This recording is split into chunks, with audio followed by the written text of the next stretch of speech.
오늘 스웨덴에서 중요한 소식이 전해졌습니다. 스웨덴은 우크라이나 상공의 항공력 균형을 근본적으로 바꾸고 우크라이나의 공중전 능력을 완전히 변모시키기로 결정했습니다.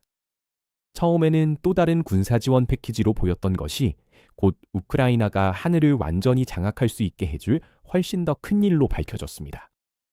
젤렌스키 대통령의 방문 중 스웨덴이 공식적으로 우크라이나 공군을 위해 20대의 새로운 그리펜 EF 기종 구매를 승인하면서 우크라이나 상공의 모든 것이 바뀌게 되었습니다. 하지만 스웨덴은 이번 거래를 훨씬 더 확대했습니다. 스웨덴은 16대의 그리펜 CD 전투기를 우크라이나에 무상으로 이전한다고 발표했으며 CD 기종은 2027년 초까지 우크라이나에 도착할 예정입니다. 젤렌스키 대통령의 방문 중에는 스웨덴 그리펜 전투기들이 그의 전용기를 호위하며 마치 우크라이나 공군의 미래를 미리 보여주는 듯 했습니다. 게다가 스웨덴은 4억 유로억 규모의 대규모 군사 지원 패키지를 추가했는데 여기에는 니피어 미사일, 구매한 그리펜 항공기에 대한 장기 정비 지원, 그리고 우크라이나 드론 생산을 위한 추가 자금 지원이 포함되어 있습니다. 우크라이나와 스웨덴은 몇 달 동안 조용히 이 전환을 준비해 왔으며 2025년 말에 서명된 공식 의향서가 광범위한 협력의 토대를 마련했고 궁극적으로 최대 150대의 항공기 구매로 이어질 예정입니다. 우크라이나 조종사들은 이미 그리펜 도입 훈련과 적응 비행을 마쳤으며 스웨덴과 우크라이나 국방 관계자들은 물류, 정비, 운용 통합을 비공개로 조율해왔습니다. 심지어 지난주 우크라이나 외무장관 안드리이 시비하가 그리펜 전투기를 배경으로 찍어 올린 셀카조차도 젤렌스키 대통령이 공식화한 이번 거래가 성사됐다는 의도적인 암시였던 것으로 보입니다. 하지만 어쩌면 더 중요한 점은 우크라이나가 그리펜과 함께 미피어 장거리 공대공 미사일도 받게 된다는 사실입니다. 이 미사일은 우크라이나 조종사들이 러시아 항공기를 상대하는 방식을 근본적으로 바꿀 수 있기 때문에 이번 거래에서 가장 중요한 요소 중 하나가 될 수 있습니다. 이 미사일은 거의 200km에 달하는 거리에서 표적을 타격할 수 있으며 세계에서 가장 넓은 회피 불가 구역 중 하나를 자랑합니다. 이것은 러시아 조종사들이 이전보다 훨씬 먼 거리에서 교전하게 되고 우크라이나 전투기가 미사일을 발사하면 즉시 방향을 틀거나 회피 기동을 시도하더라도 안전하게 이탈할 수 있는 가능성이 훨씬 줄어든다는 의미입니다.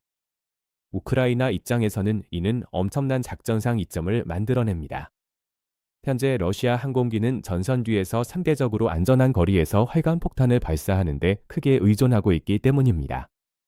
미티어 미사일은 이러한 항공기를 훨씬 이른 시점에 위협하여 러시아 조종사들이 안전하다고 여기는 구역을 전선 뒤로 훨씬 더 밀어내어 우크라이나 도시와 방어 진지에 대한 파괴적인 활강폭탄 공격을 수행하기 어렵게 만듭니다. 이는 러시아의 가장 효과적인 공중 지원 전술이 이제 우크라이나가 요격할 수 있는 범위 내에 들어왔다는 뜻입니다.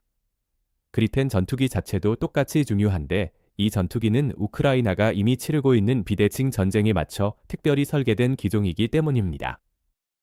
냉전 시기 스웨덴은 러시아의 미사일 공격으로 인해 전통적인 공군 기지가 신속히 파괴될 것이라고 예상했습니다. 그 결과 그리펜 전투기는 고속도로, 임시 활주로, 분산된 위치 등에서 최소 인원과 매우 빠른 전환 시간으로 운용할 수 있도록 설계되었습니다. 구체적으로 그리펜을 완전히 재무장하고 재급유하는 데는 약 10분에서 15분밖에 걸리지 않으며 한 명의 인증된 기술자와 5명의 징집 정비병으로 구성된 팀이 연료, 탄약, 기본 장비를 실은 2대만 있으면 이 빠른 전환이 가능합니다. 이는 우크라이나의 전시 현실에 완벽하게 부합합니다. 우크라이나 항공기는 이미 러시아 미사일 공격을 피하기 위해 임시기지 사이를 끊임없이 이동하고 있기 때문입니다. 차이점은 우크라이나 조종사들은 구형 소련제 항공기를 이 역할에 맞게 개조해왔던 반면 그리펜은 처음부터 이 목적에 맞춰 설계되었다는 점입니다. 소규모 정비팀이 몇 분 만에 항공기를 재급유하고 재무장할 수 있어 지속적인 미사일 위협 속에서도 매우 높은 출격률을 유지할 수 있습니다. 동시에 미래의 그리펜 EF 변형은 훨씬 더 큰 도약을 의미합니다. 기존의 CD 모델과 달리 EF는 새로운 고성능 레이븐 레이더와 첨단 적외선 탐지 시스템을 탑재하여 우크라이나 조종사들이 위협을 훨씬 더 일찍 탐지하고 대응할 수 있게 해줍니다. 여기에 현대적인 전자전 장비가 결합되어 러시아 방공 시스템에 대한 생존성이 크게 향상됩니다. 더 강력한 엔진과 향상된 연료 용량 덕분에 전투 범위가 늘어나고 그리펜은 최대 8발의 미피어 미사일을 포함해 훨씬 더 많은 무장을 탑재할 수 있습니다.